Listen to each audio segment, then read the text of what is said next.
Andrea Brillantes nagsalita na kung totoo bang may relasyon sila ni Daniel Padilla. Halina't panoorin natin ang buong detalye.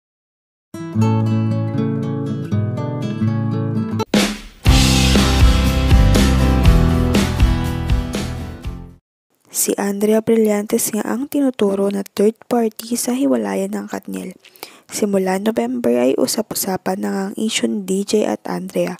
Ang unang kwento ay nakikita daw sila sa kondo ni Andrea at gumagawa ng masigit pa sa magjowa. At ilang beses na raw itong nangyari.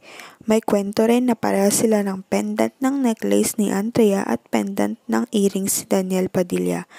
Ngayon naman ay naglabas na ng statement at comments pep.ph na si Andrea Brillantes mismo ang nagsabi kay Catherine Bernardo tungkol sa relasyon nilang dalawa at pinabasa pa nga daw niya ang convo nila ni Daniel kay Catherine.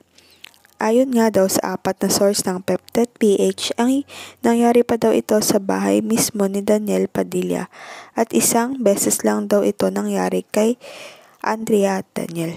Ngayon nga, hindi na rin mapigilan ni Andrea na hindi magsalita. Ayon sa comment niya sa netizens,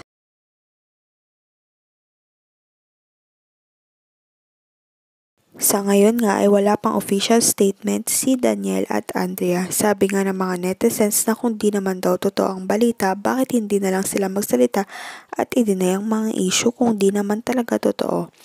At kilala rin naman daw talaga si Daniel na di na pinapalala ang mga isyong binabatikos sa kanya at agad itong nagsasalita at nagbibigay ng aksyon.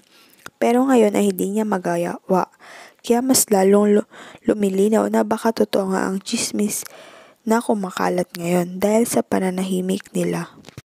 Maghintay na lamang tayo ng susunod na update. Huwag kalimutang mag-like at subscribe sa aking YouTube channel, Celiang Beats.